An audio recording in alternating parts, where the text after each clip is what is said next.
Thank you all for being here. Great pleasure for me to be on stage with a true legend. This is a race, so anybody who's a runner can only dream of and think of do I really want to go through all that pain? I've been running for a few years and I met just a few people who've done it. I don't think there's fewer than 10 or 12 people in India who've done this race over the years.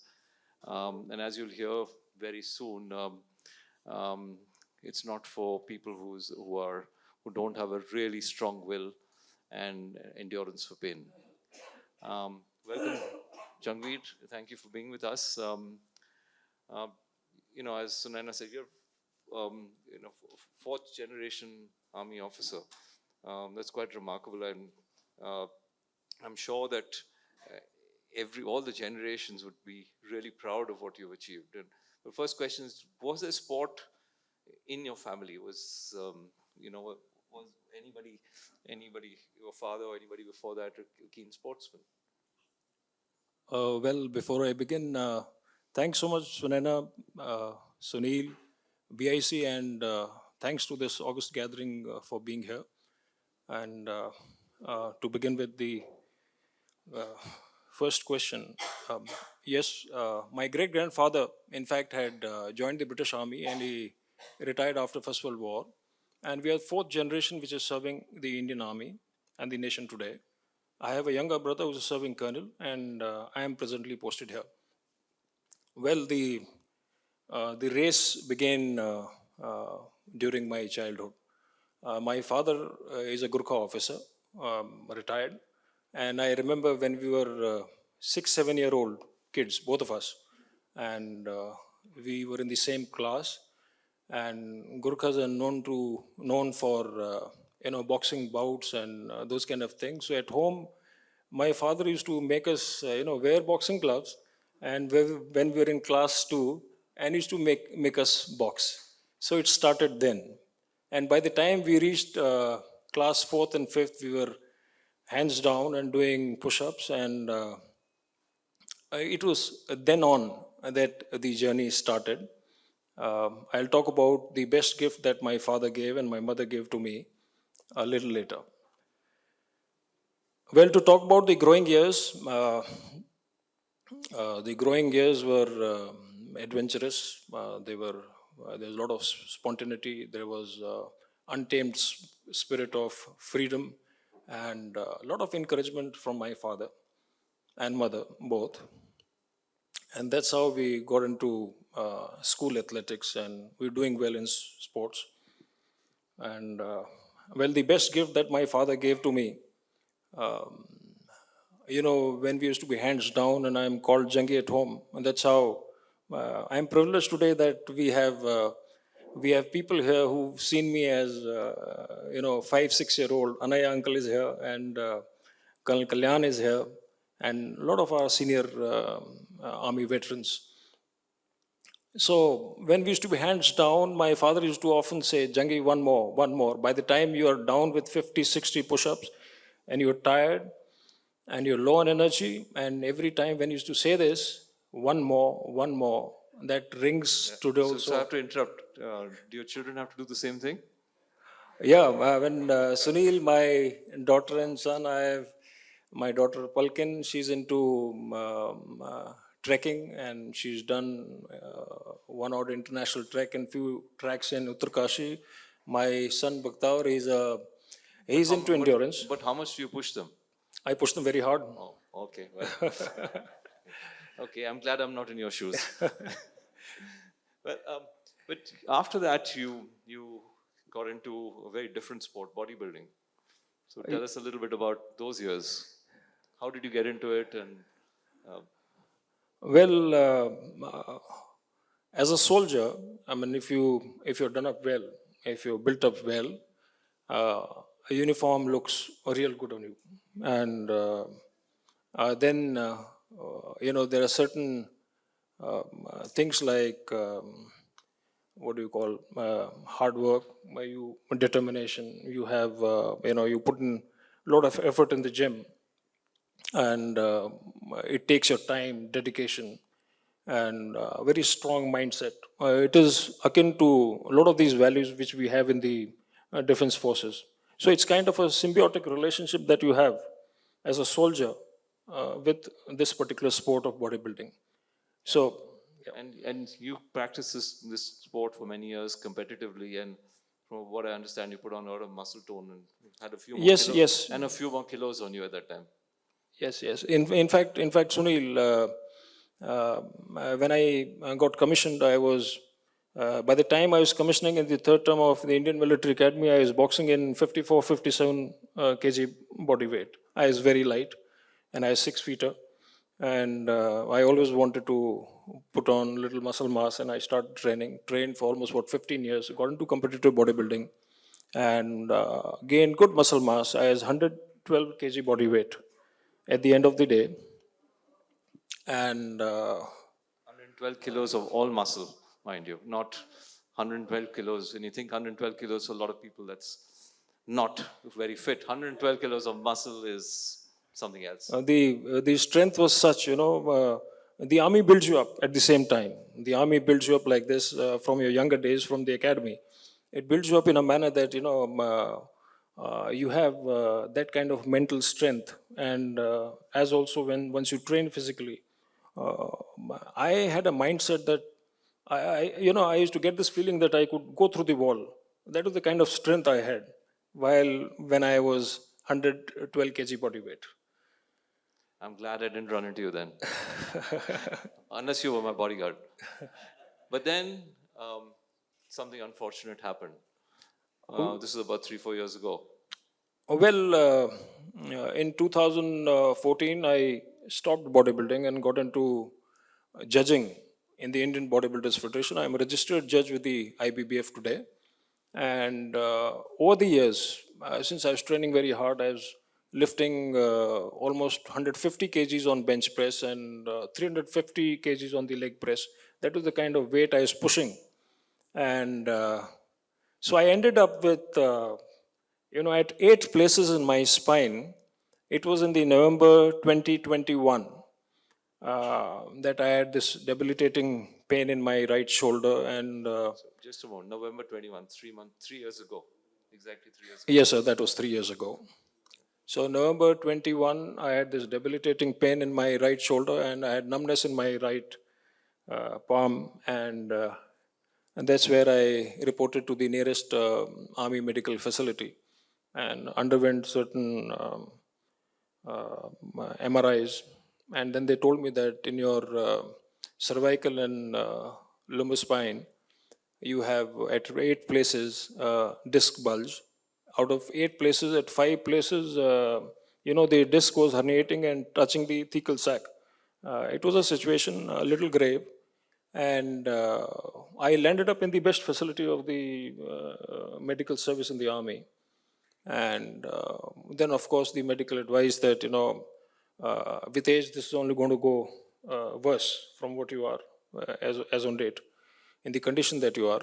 And for next 2-3 months, I was on the nerve pain killers, and I took that advice, got back home to Jaipur, and for a month, and then I was all this time thinking, that it came a little too early. I mean, I was not even 50. My daughter was in the first year in college, and my son was still at school. My parents were aging, ailing, and this was no time to kind of get bedridden. And then this thought, that to see what is actually left in me at a point of time when I've been told. But at this stage, what did the doctors tell you?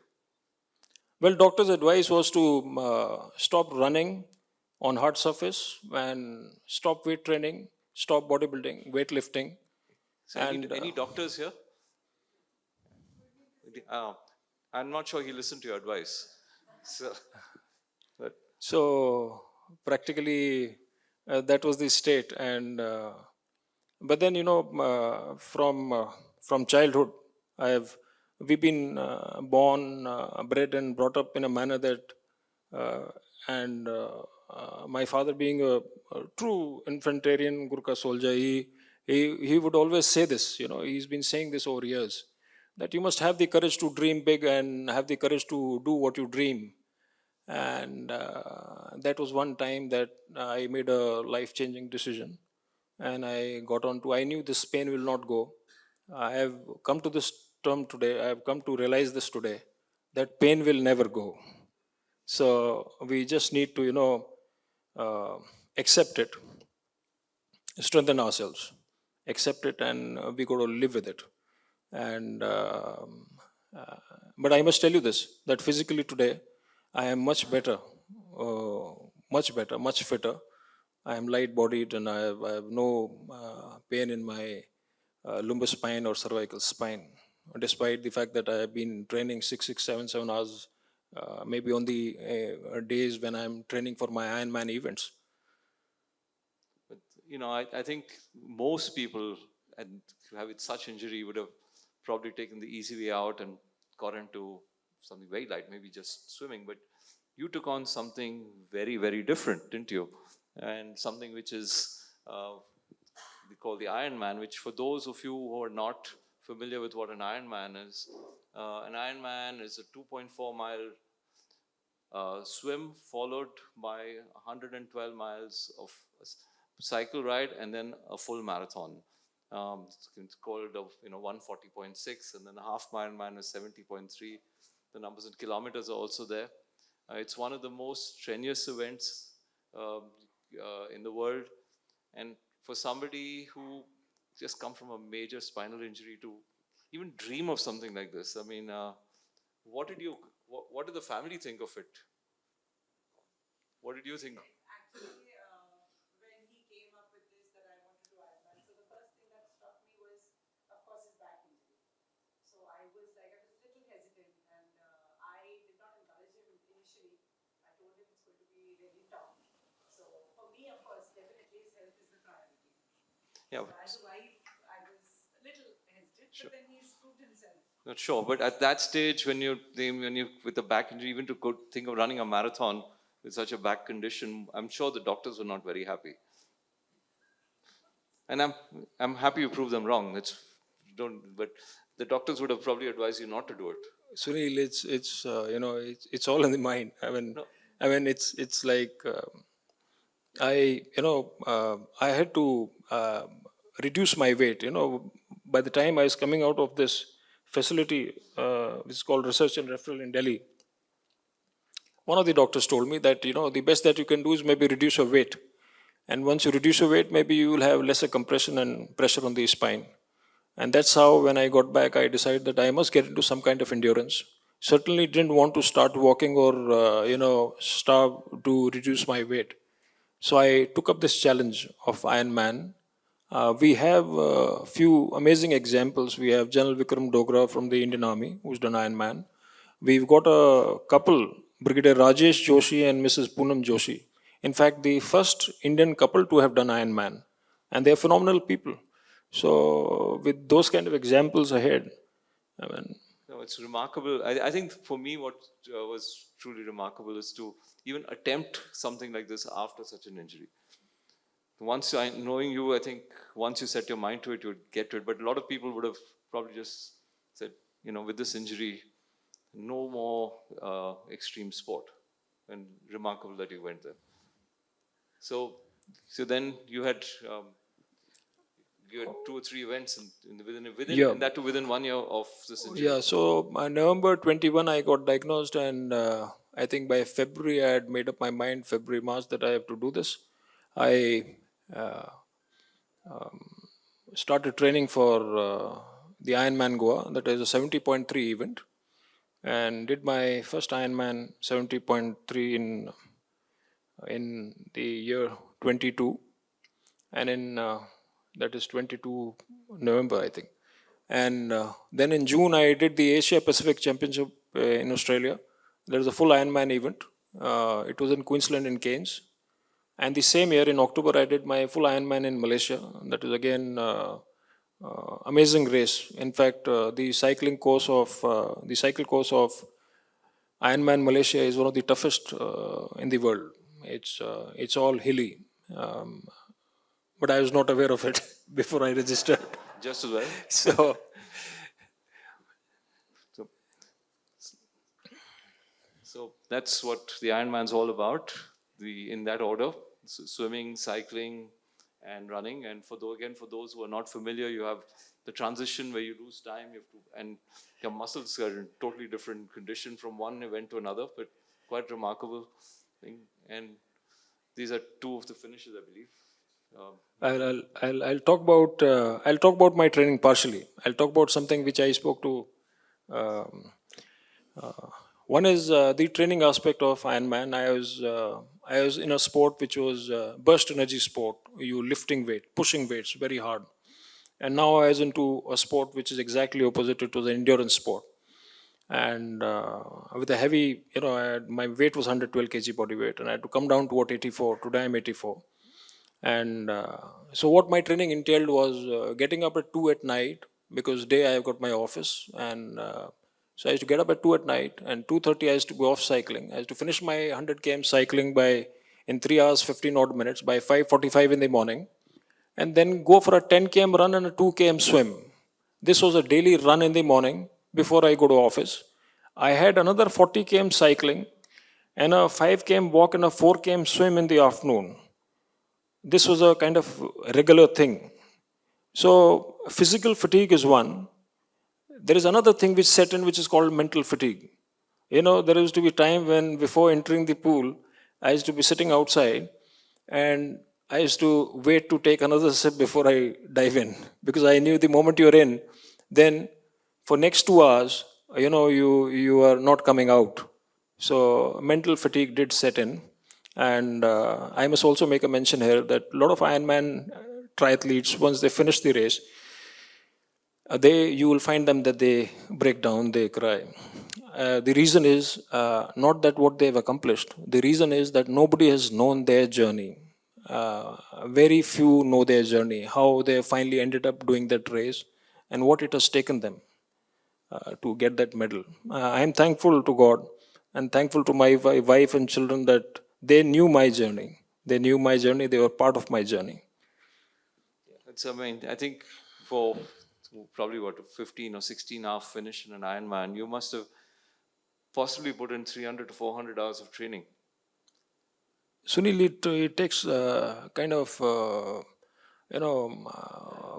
great discipline and amazing consistency to finally do this sport. But what's amazing is you were working, you had a family, you had a life, and you still found time to put this 300 hours. It's not, just think 300 hours. Even if you take 3 to 4 hours a day, it's 100 days of 4 hours continuously, day after day. So nothing comes easy. This is just showing the sort of amazing discipline and effort you put in. And for me, what really struck me was, I come back to the fact that you're doing this within 1 year of coming off your life-changing injury. That is truly remarkable. Well, the best part is that not only that, the background that you come from and how you got born, bred, and you build up. The best part was the organization also. The Indian Army, wherein I serve, it's an amazing organization. It builds you up all these years, physically, mentally. And I'm thankful to everyone here at the AC Center and College. They have given me all the support, 100% support. And they've left me free to train. And there have been people who've been, for example, I have a coach also who trains me for Ironman events. He's my course mate. His name is Col Kulkarni. And he's one man who's been there in this journey from day one. And I'm thankful to Colonel Gururaj as well. And I think you also have a superb crew to thank. Oh, well, yes. Every race, before I used to get onto the swim part, I would always remember my parents. And of course, during the race, the amazing crew used to be there. My wife and children, they have been very supportive, in the sense that, it's a 17 hours event. Sunil. And once you're out of the swim and you get onto the bike and you just cycle off, that's where they get to see you. And the second loop when you come, it's after almost what, 4 hours, 3.5 to 4 hours. I would always find them waiting on the road, to kind of pep me up and kind of, root for me and, motivate me. And then they used to be off. My wife would wait for me. I remember Ironman Australia. My son almost ran half marathon distance while I was finishing my Ironman Cairns. And similarly, Anjali was there on the road, 10:30 at night, waiting for me, doing a particular loop. And even she ran what, almost 15-20 kilometers during Ironman Malaysia. My daughter is always waiting at the. Was she faster than you? Oh, yeah, yeah. At in fact, it is a stage and state where they may be better than us, and she was, and my daughter is always at the waiting at the end, always at the finish point, and she always tells me this, that Dad, I'll be waiting there. Now, when a daughter tells you this, that she's going to be waiting there, so you put in your best. I mean, as a father, I really race very hard. So Amazing. it's been that Long way. may it continue. So now tell us, from here to uh, the MDS, the legendary Marathon Des Sables. Now, just a little bit of background on this race. It's been on since 1986. Now they have many versions, but the legendary version, which is the original one, is in Morocco. It's in the desert where there's absolutely no shade. And it's a self-sufficient race. And we'll come to that a little more in more detail. But by that you mean the only thing you get from the organizers is a limited quantity of water and a tent to sleep in. Nothing else. And maybe some medical support at the end, but nothing else. Everything else is on your own. So my first question to you is, how did you even think of this? Well, Sunil, what had happened was I'd done my 3 Ironman races, and uh, now I know that I can go over it. So I was looking for something a little more tougher. And that is when, while I was searching for a race, I did come to know that there's something called the toughest foot race on planet. It's the legendary Marathon Des Sables. It's the longest version. It is about 252 kilometers run or a 155-mile race over a span of about 6 days. And the race is somewhat sublime, it is mythical, crossing over the desert, and you're there for what, 9 days. It's a classic race, it happens annually. It happens in the southern Moroccan region, and the competitors have to actually endure amazing heat, extreme heat. Any temperatures beyond what, 50 degrees, 50 to 53 degrees, and So at this. should I ask them to switch off the AC? Are you feeling cold?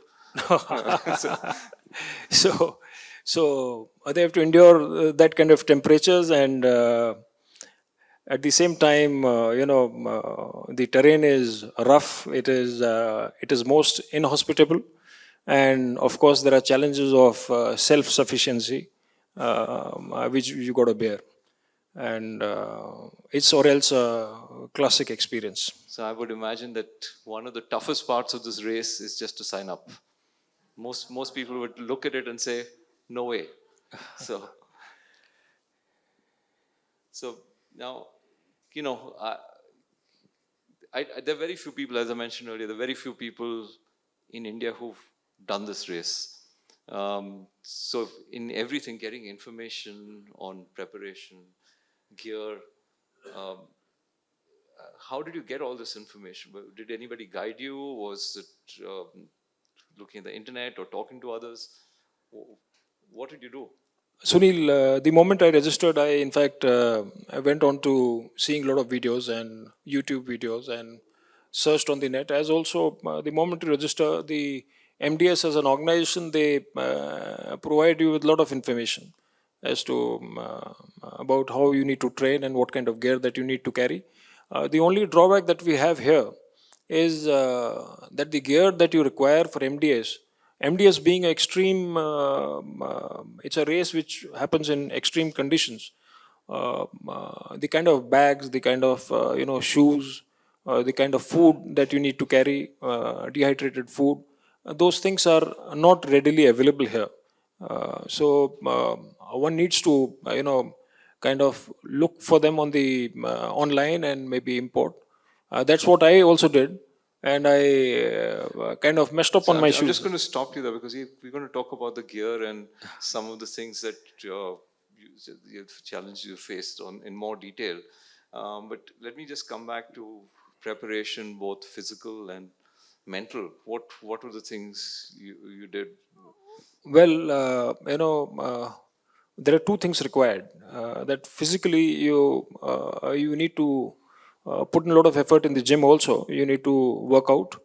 You also need to do endurance runs, and endurance runs with weighted runs basically. So I picked up a jacket from Decathlon. It's a 10 kg jacket, and which I used to wear, and I used to do my runs. And I used to do these runs in the afternoon, and that is one. And second is, of course, you need to acclimatize.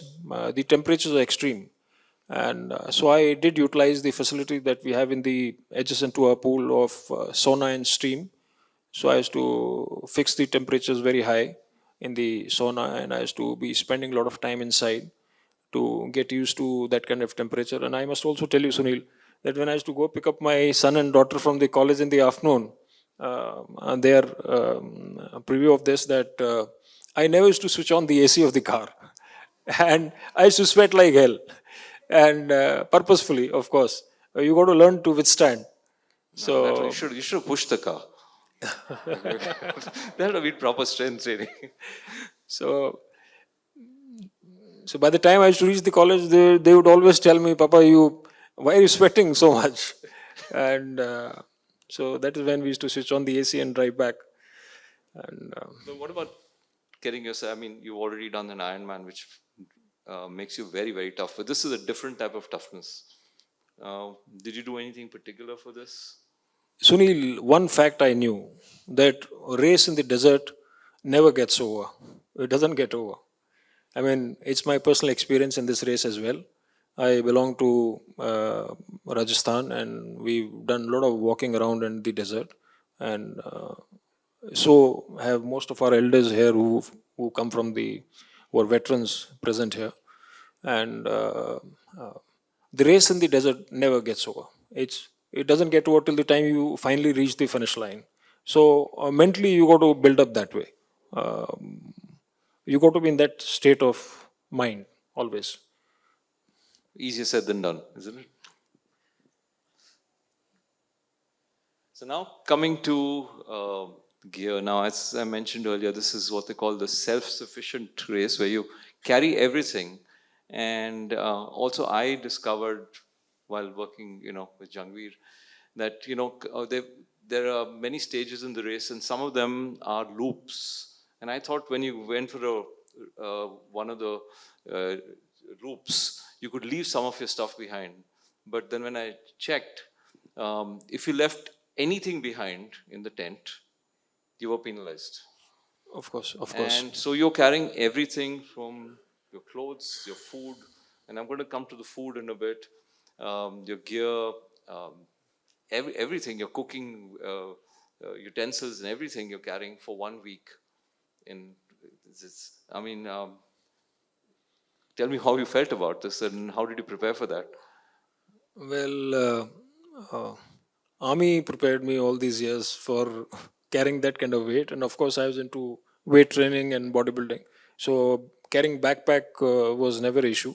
The only thing was that the backpack ended up quite heavy. So, I mean, so I can stop you there for one moment. We have a veteran person who's done over 60 marathons, a friend Rahul here. Rahul, can I have you? Can I request you to come up front for a minute? I know. Not yet. But I think I'm going to just test you with carrying that backpack up and down. Just up and down the room to give an idea of what that feels like. So please carry on. Yeah. Do you have a crane or? And that's without 3 kilos of water. Like, walk up and down. No free lunches. So,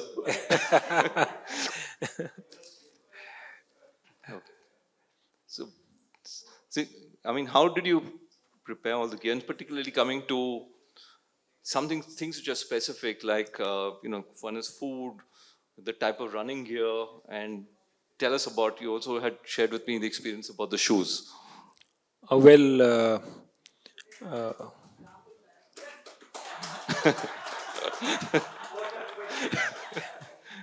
did it feel, Rahul? Piece of cake. Well, Anybody else want to try? Yes, of course, sir. Yes, of course. You got to.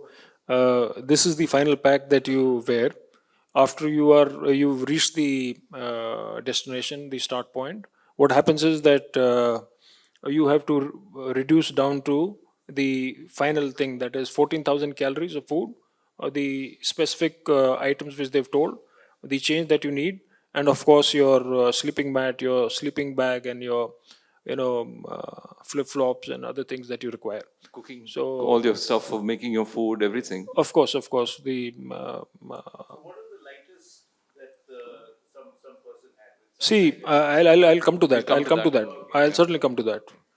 So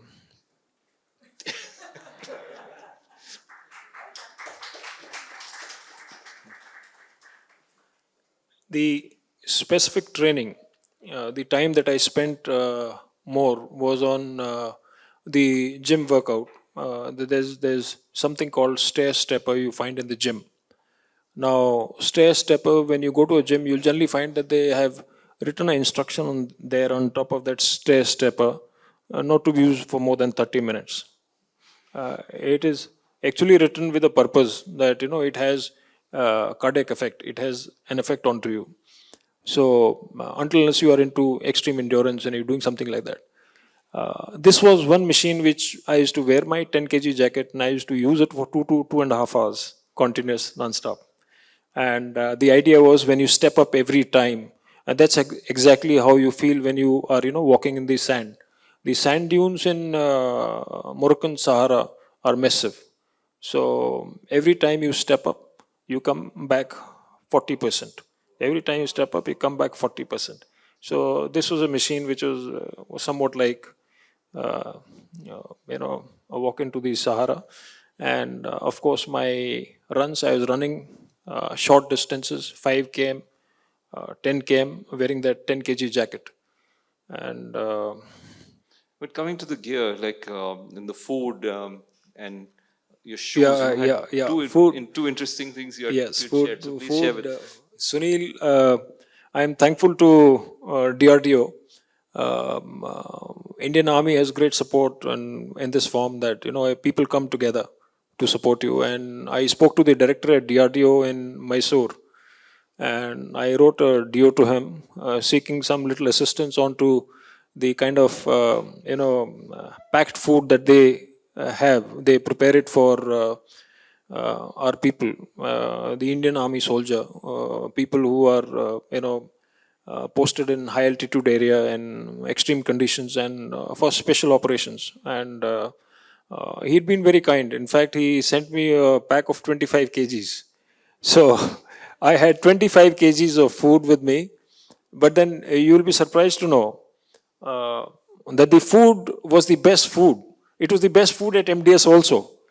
People who raced with me, they all, a word went around that there's a guy who's carrying homemade food. So he's an Indian, And You're from the ASC after all.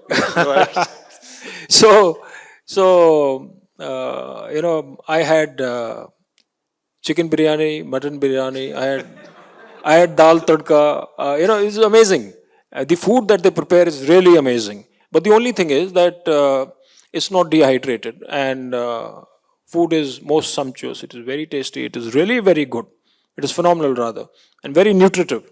But the only thing is, this race demanded something else, and that kind of dehydrated food is not available in India. You got to import it, and that import itself takes a lot of time. It takes good 2.5 months to import stuff like that. And I am thankful to DRDO. I am thankful to MTR and for the amazing food I carried during the race. My food itself was weighing 9.5 kgs on my back, and plus what, 2.5 kgs of water, and the items that the MDS had told us to carry. So it was a good pack, and I raced well. I really enjoyed. But, but just to give us an idea, the other competitors who had access to good quality dehydrated foods, what sort of weight were they carrying?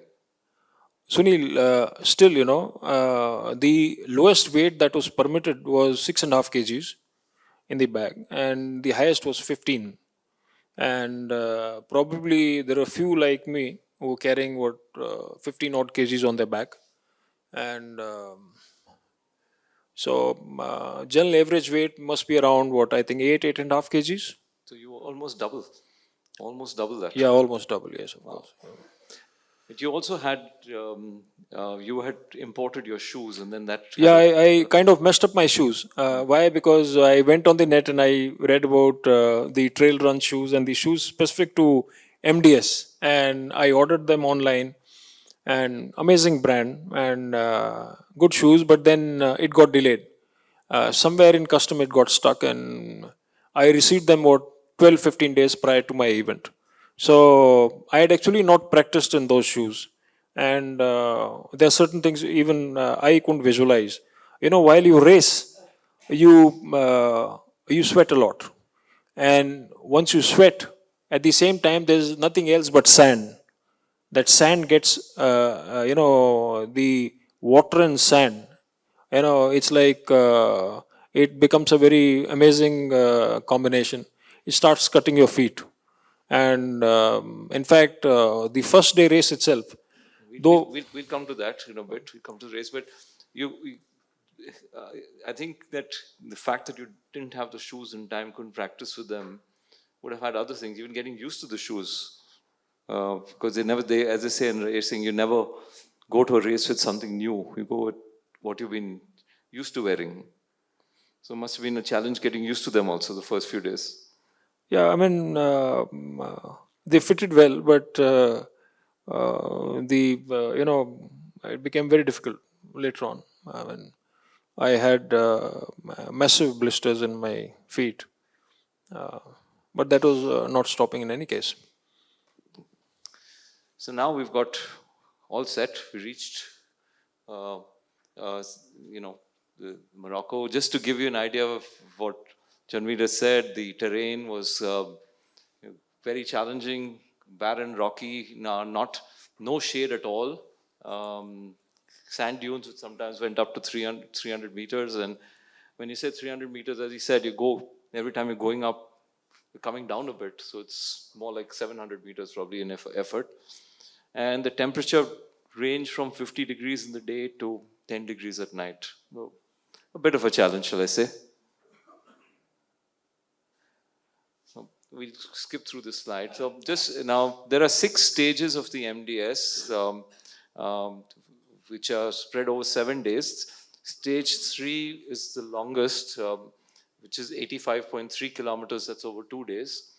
And I think an important thing of this is that while there's got a 35-hour cutoff, the faster you finish, the more time you have to rest. In fact, when I was looking at it, I said, "Do you have a rest day?" And I called up Jangvir and said, "What is this rest day? I don't see it." And he said, "It's when you finish that 85.3, if you finish it early, you have that day to rest. But some people may take the better part of 30 plus hours and have less time to rest. But totally 252.8 kilometers and about just short of 3,000 meters of elevation gain.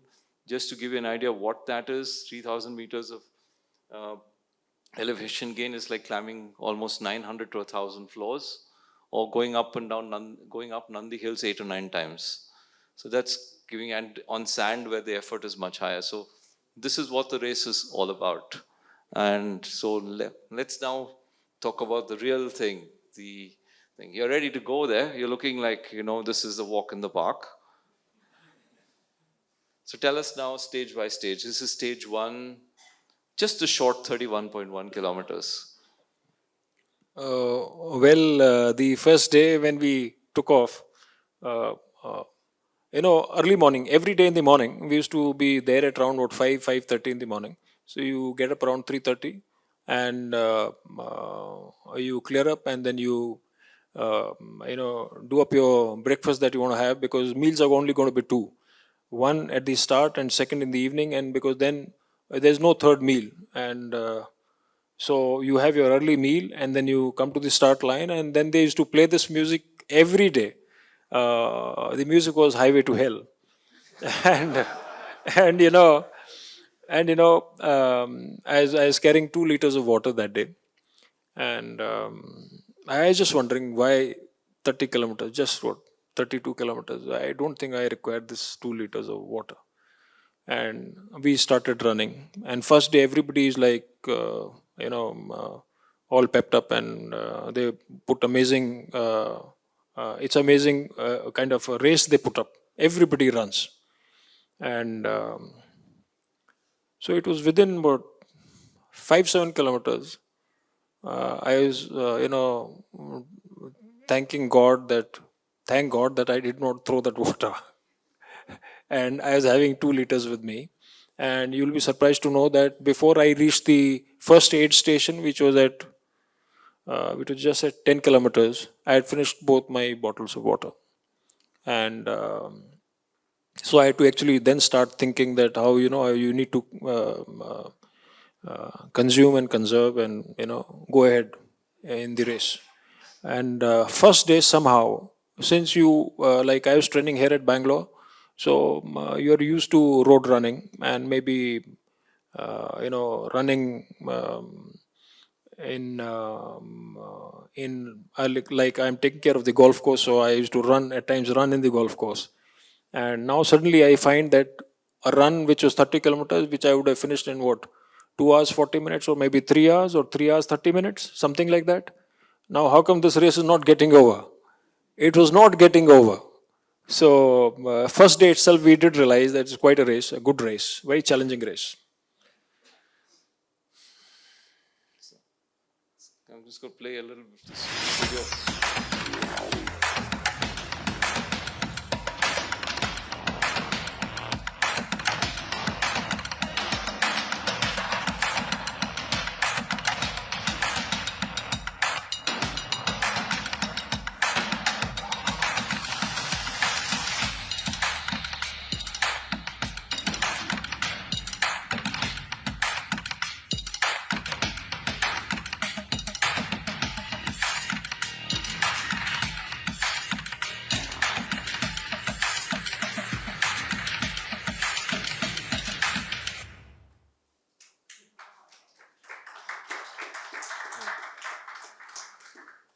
So this is the first night in what they call the bivouacs, the campsites.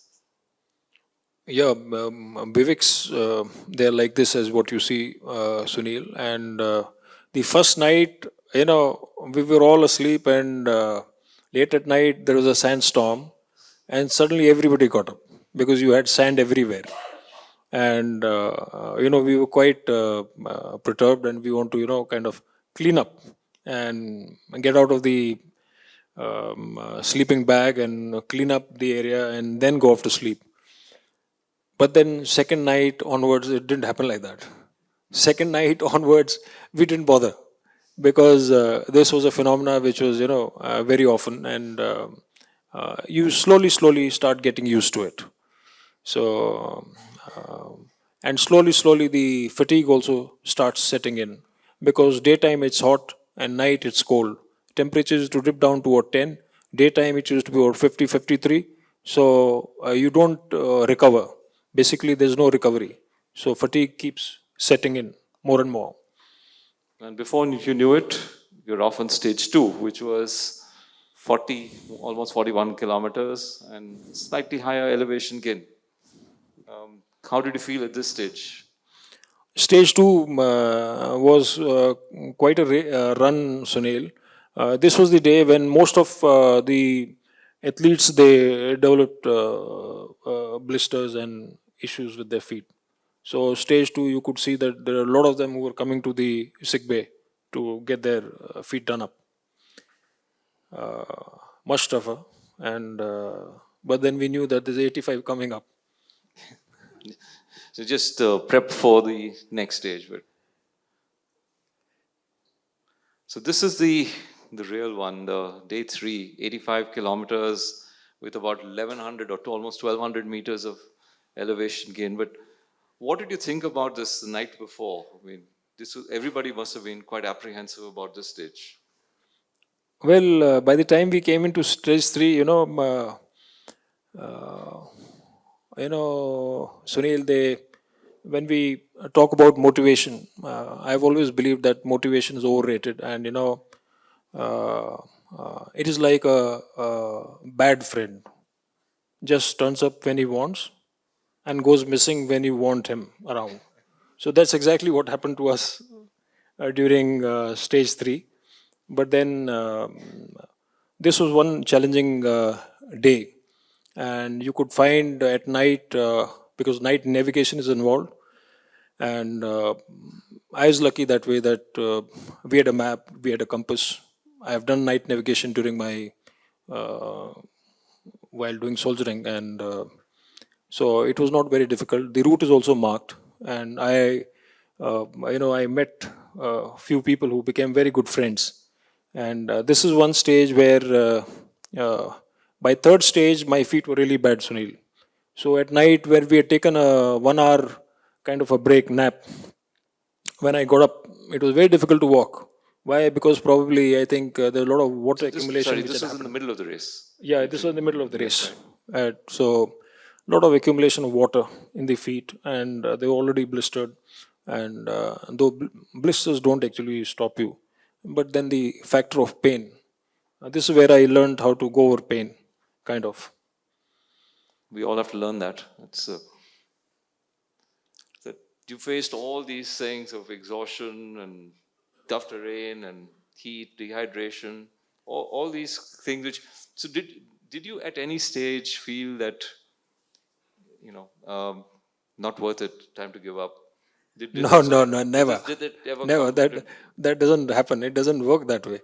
I mean, it doesn't work kind of, from the kind of childhood that I have had. As I said, that it was full of what? It was full of adventure, spontaneity. It was full of untamed, what do you call, freedom. That kind of, and accepting challenges. That's how we. But people around you must have been going through that. Yeah, it was challenging. But then you had people like this also. We had a competitor who did not have both the arms. He was amputee. So he was racing with us, every day to pack up his thing. And, there was a person who was supporting him. But then you can well imagine what state of mind this man must be, how strong he may be. And so there were people like that as well on the race with us. So, Truly amazing. So now you've been through the 3 tough stages, but while most of the distance or more than half the distance has been done, as you said, you are hurting, you've got blisters, you've got other aches and pains. Before stage 4, what did you feel? Sunil, stage 4, stage 5, and stage 6, I'll try and cover one time straight. Stage 4, stage 5, stage 4 was partially a tough run because we had done 85 and then we were doing 43. Yeah. And the race was through the terrain there is of two, three, we have sand dunes, you have salt plains, and you have jebels. So you can't miss running on the, what do you call, salt plains. Because if you don't run in salt plains, maybe you'll not meet the cutoff. So you got to run. And you got to do brisk walk during the walk over the sand dunes. And in the when you are facing the jebels, you walk up and you run down. So that was one thing. But I like to share one part of the story. While I was doing 85, I missed out. I must bring out this. It was sometime around 2:30 in the afternoon. Sun was on the head, and the temperatures must be anything between 52, 53, and the ground was beaming more, maybe a little more than that. And this was one time I had been walking for almost 12, 15 hours, and I could see nobody ahead. And for a moment, I thought that if people are behind, then maybe I'll stop for them, have a sip of water, and then walk along with somebody. And that's when I turned back and I saw nobody. In a fraction of a second, I turned back and I was again jogging, walking, jogging, walking. This is where I realized, when God tests you, He'll put you in a condition where your best, your nearest, your dearest family, and your friends, nobody's going to be around when God tests you. I must tell you this. And as men, these are those times as men, you still got to go on and you got to finish very strong. So this was one experience. So at times, when people come across and when they smile at you, you should be thankful to God that there's a person who's smiling at you. So this is what I experienced there, that when we feel low in day-to-day life, that we are facing whatever trouble that we are facing, let me tell you, God is still not testing you. This is not what is extreme. Extreme is when you'll find nobody, just nobody around. So now, this is what you went through, with the blisters and all, and this was before stage 4 started. Yeah, this was after stage 3, and in this condition I did run 43, 32, and then last day 21. And I must tell you here that when they bandaged both feet, I could no more wear socks. Because with socks then the shoes won't fit in. So it was that kind of thing. But on the last day, 21, we had decided, there are a few Koreans, and I had a friend who was a Spaniard. So we decided that we just 21 and we are well within time limit cut off, and we'll be able to just walk and still get the medal. This was one day, Sunil, that we decided this way. But the moment we started the walk in the morning, after having gone 5, 7 meters, 10 meters, this thought came to mind that you walk when you can't run, actually. But the pain was so much that there's not going to be any difference between walking and running. The pain was so much. So that is when I decided that I'll run this complete 21, and I ran complete 21. So I'm going to, in the interest of time, we're going to now come to this final stage. I'm going to now, just starting the final stage, just half marathon to go. And you got the feet in that condition. And of course, you're going to go. Any other thoughts that came to your mind at that time? Well, before I went for this race, and before every Ironman event that I do, my daughter has this habit of, she always asks me, Papa, are you prepared? And are you, doing enough? And so I always tell her that I don't tell her that how much I have trained or am I fit to, race. But I always tell her that I'll help you finish the race. So I always tell her this. And that's exactly what I have done in all my Ironman events. People just generally go by, because everybody is racing. I'm more bothered about my own time for finish. But that's not what actually army also doesn't teach you that way. So that is not the teaching that we have. So every race, whenever I find somebody stuck, I always stop. It takes a moment. You share a salt, you share a water, you share a pep talk. Maybe what? How much time does it take? Maybe 2 minutes, and then you are going ahead, finishing the race together. So I made a lot of good friends. That's exactly what we did in 21 also. I mean, So this is coming to the end, and now here's that moment. He doesn't look like he's run 253 kilometers, does he? I think the least we can show is stand up and clap, not the least you can do. thank you. Thank you so much. Thank you.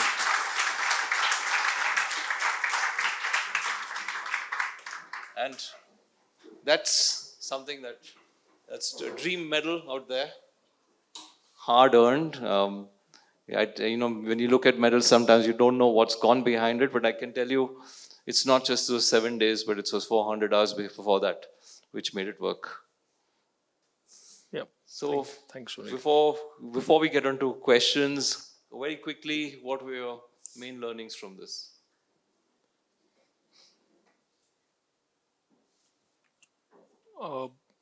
You got to reckon with this fact that a race like that, extreme endurance race, is going to be very painful. And pain is not going to go. You got to learn to live with it. I have what I have learned from these races, Ironman races, and this particular race is, you got to learn to endure. In our lives today, we find everything, difficult. Even at home, when a mother tells the son, "Beta, jaake go and get a glass of water." So to get up from the bed and go, so that itself becomes painful. As I have seen. So I, I think we all need to learn to endure more, and races or race in Sahara never gets over.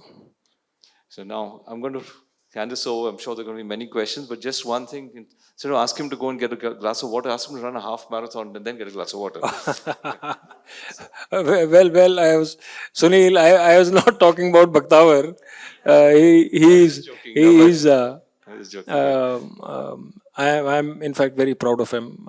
Both my kids. Bhaktawar is one kid who is doing much better than what I used to. I used to maybe run a half marathon during his age, maybe in 140, and he's doing in 120, 122. So he's much better, and so. So now the questions around. Yeah, Colonel Jai Hind. This is Asif here. So Jain, sir. I'm also an endurance runner. I run marathon and ultra marathon. The farthest I have run is 100 kilometers, and the toughest ultra so far I have run is Khardungla challenge. You must have heard about it. And whenever I run marathon, after 30 kilometers it starts. The marathon starts after 30 kilometers. And Khardungla side for me was at the top of the Khardungla. That means 40 kilometers, right? On which day or at which distance for you this Des Sables started?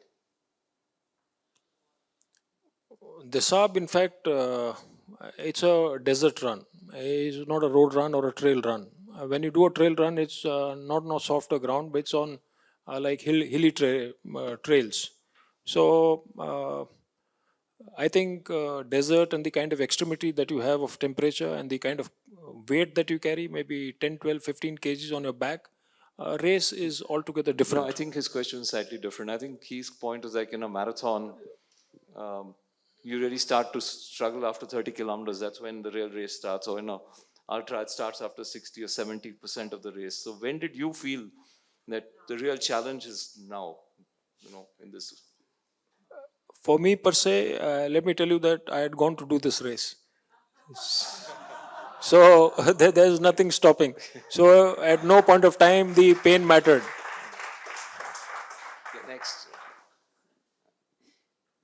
Jai Hind, Colonel. My name Jain is sir. Rajesh. I had a question. You said like the 85 kilometer section. How much rest did you get after that third and fourth day to start your next stage? Well, sir, the cutoff time that they give to finish the 85-kilometer stretch is 35 hours.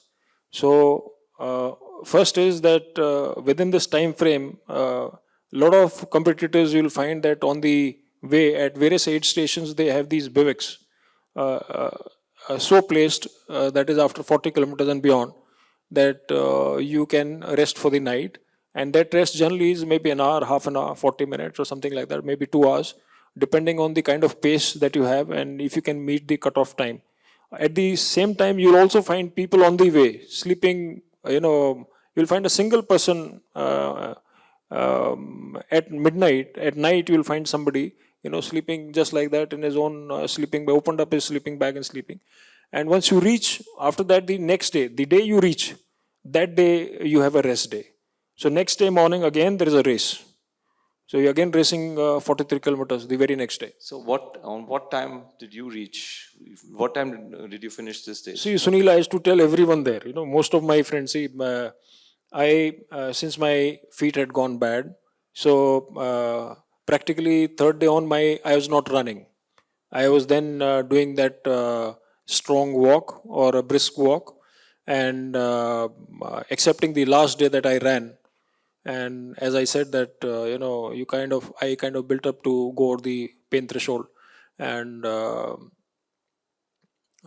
you know sorry No, I said, you had the 2 days or 35 hours to finish. yeah, so I used to What time did you finish and how much rest did you get that? see, I think I would have taken what 26 27 hours. So you had 9 hours Yeah, of that yeah. and plus a little more time to rest. Yeah. But at the same time, I'll tell you, Sunil, all those people who ran throughout the race, they missed the Sahara sun. Poor fellows, poor fellows. They missed the terrain. They missed the amazing terrain. They,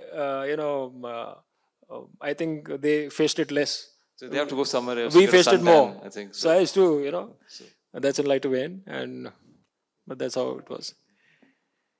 Yeah. So. No, one sec. Sir, we had to navigate, sir. There were no markers on the way, and the day you reach, there's a race briefing that happens. The day you reach, there is a race briefing that happens, and everyone is handed over a booklet. That booklet has all the maps, as also you are carrying your own compass, and the race is such that on day 1, day 2, day 4, 5, and 6, actually you can see people ahead of you and behind you. So actually you don't require markers, but they have done adequate marking on the ground. They have.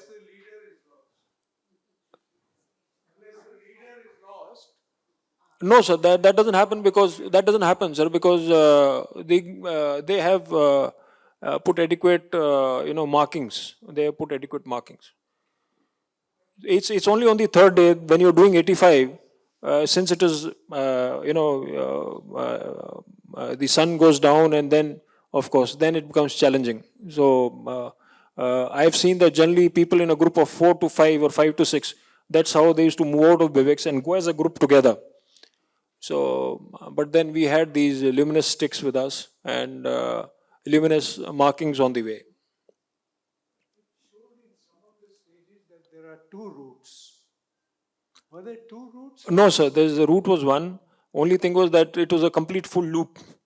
It was a complete full loop. It happened, I think, twice during the race that we came back to the same bivouac.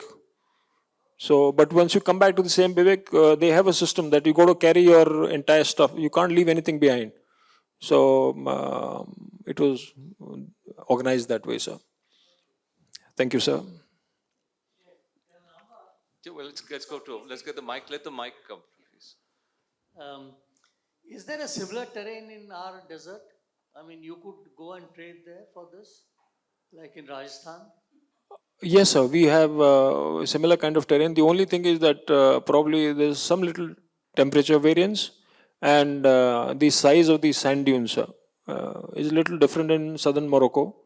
They are of the size of what 300 odd meters, a little bigger in size, and but nobody conducts this kind of event here. It doesn't get conducted, excepting the army when we have our own exercises and other things, or else there is no organization which is conducting a race here. Think of going and training there for preparing for this event. Sir, in fact, I do 2 to 3 events in a year, and we have, we finally get tied down by the leave that you get in the army since it's 60 odd days of leave, and when you do 2 to 3 international events in a year, and you're out 15, 20 days every time. So there is a paucity of time for going to Rajasthan, and I couldn't plan that way. But I was, I utilized the facility of the AC Center in college to its best.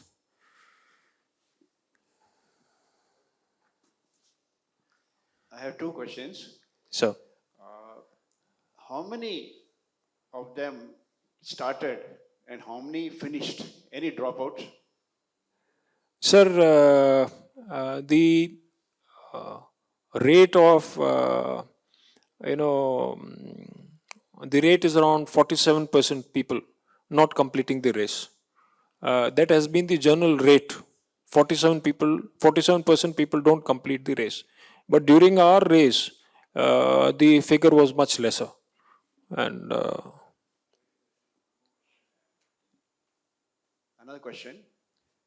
What about the desert hazards? Like in army, we do a lot of exercises in deserts. We come across desert snakes, scorpions. Any such hazards you faced in the desert? sir, in He fact, was scared of him. sir, I was not privileged enough to have seen any. But then the heat was extreme. It was undoubtedly extreme. I mean, I was using 75-degree SPF sunscreen, and I realized later on why foreigners carry that sunscreen in their pocket or in the, where they can take it out. And I had put it in my bag behind, and the effect would just go on about 7 to 10 minutes. So it was, after 10 minutes, the sunscreen was of no use.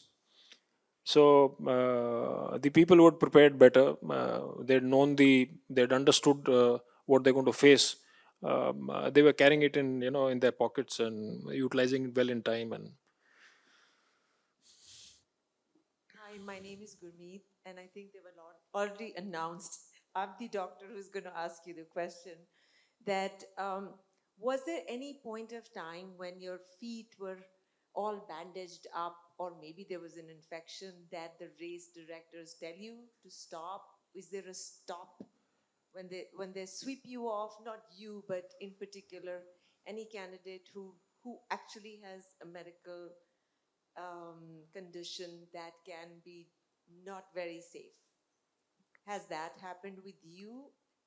Did they tell you to stop because your feet were bandaged, or they were there was an infection festering, or there was somebody else who had a medical event because of the extreme nature of the event? ma'am, what happens is that in the instructions, the initial instructions that we received, we were supposed to be carrying a blister kit.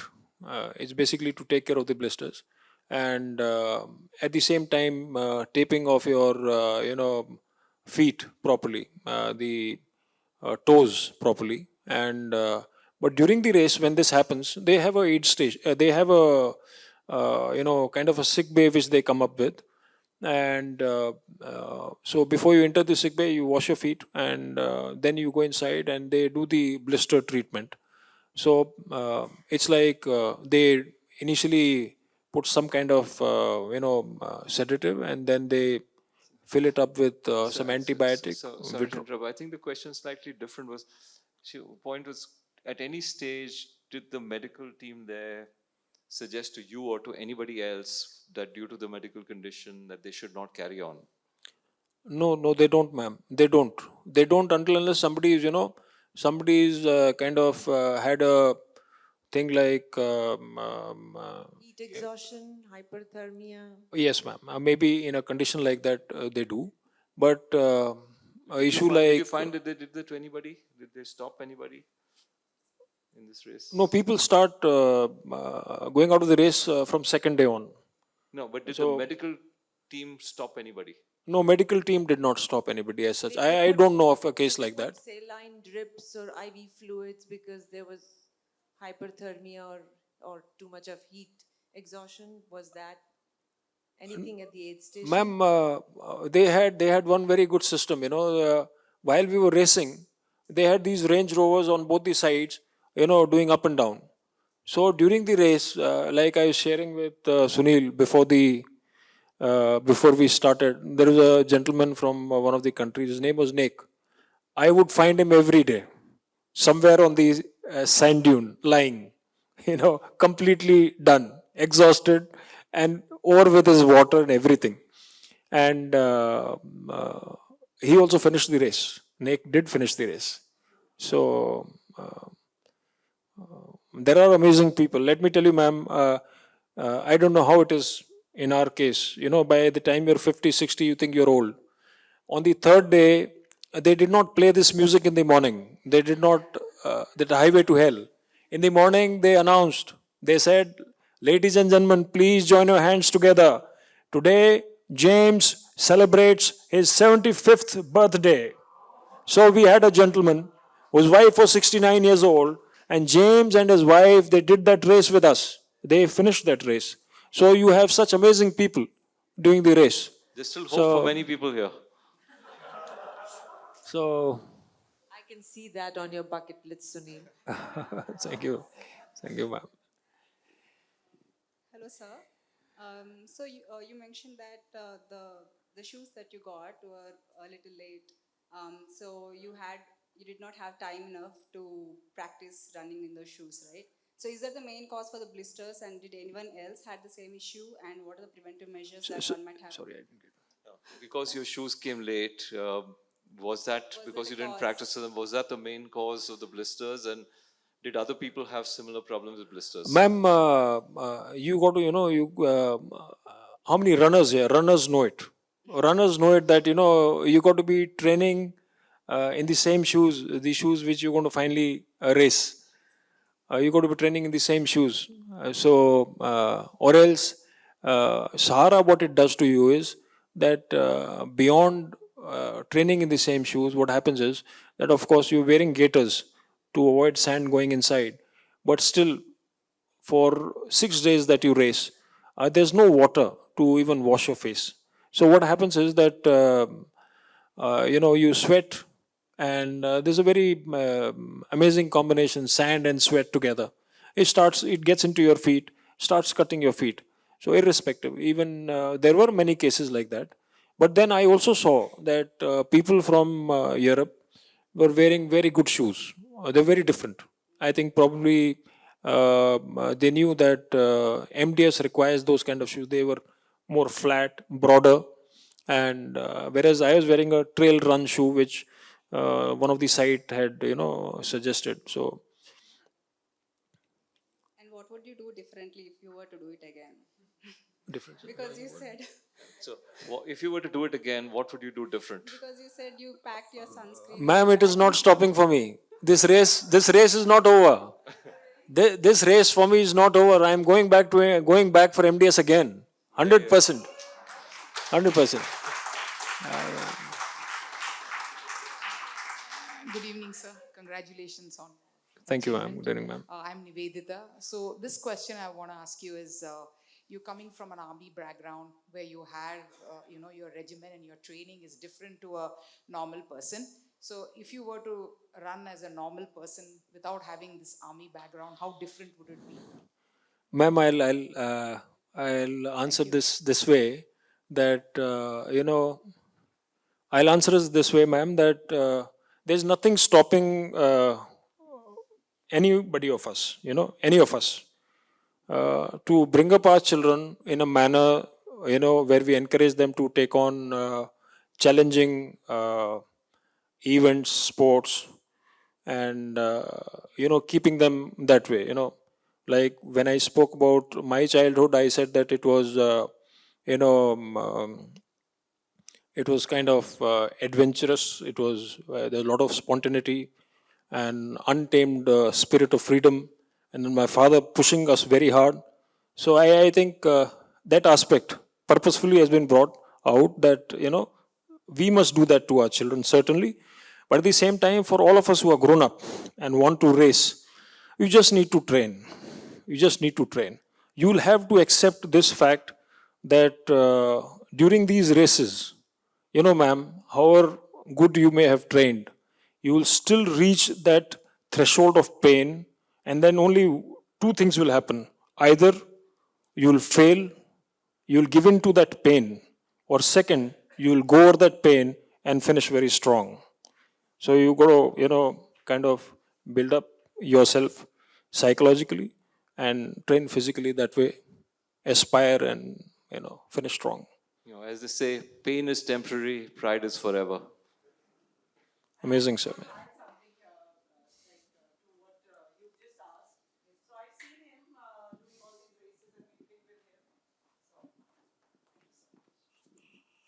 So it's basically what I've noticed, and as far as my husband is concerned, it's 80% of your mental strength and only 20% of your physical.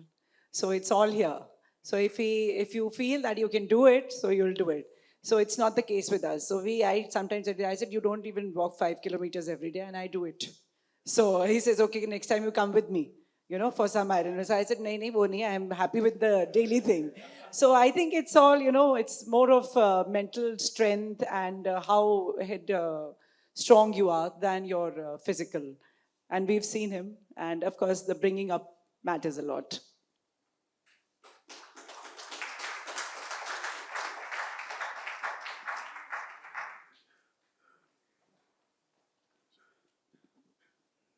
My name is Ashok.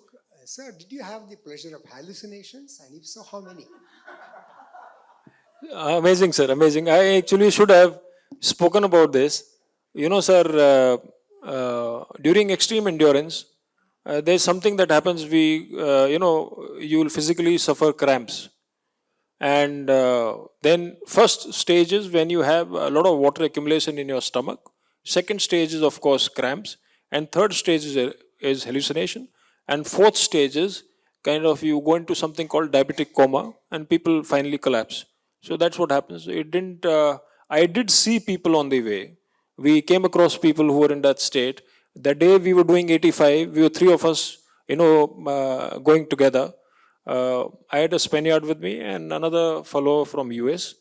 And at night, when we were to get up and go, this fellow who was from the US, we tried waking him up. And he was a person from Southeast Asia. And when he woke up, he couldn't focus. And I was trying to tell him that we got to go. And he just couldn't focus. So I realized that he's not in a state to go any further. So then we had to, go. And this person started a little later, 3-4 hours later. He also did finish the race. So that happens. But it's kind of, you got to take control of your things, sir, completely in such races. So we'll have time for 2 more questions. Okay. My name is Nirad Muthanna. Sir, how did you, I'm a passionate swimmer, and I have never come across anybody who has been able to transition from bodybuilding and weightlifting to swimming, 3.5-4 kilometers in your Ironman. Because your body is stiff, and for swimming you need flexibility. How did you transition this? Sir, here I'd like to, talk about one gentleman who's done, I'm forgetting his name, but this man has done English Channel 34 times. He's done 34 times, out of which 28 times it's a single one-sided swim, and 3 times he's done a double. You'll be surprised to know he's known as the king of English Channel. He's physically, if you look at him, he doesn't appear to be a sports person or a fit guy. He's never been a good swimmer. He has, he's not athletic, and he still has this as a record. I think it has a lot to do with your, mind. If you make up your mind, sir. I mean, yes, it did take quite a bit of me. But then, while I was in the academy training, before bodybuilding, we were good at all this. I was good at swimming. I was good at swimming, good at athletics, and so it didn't take me much, but of course it did take a lot of time. I remember my wife Anjali coming to the pool one day at 1:30 in the afternoon and saying, "Ki bahar niklo."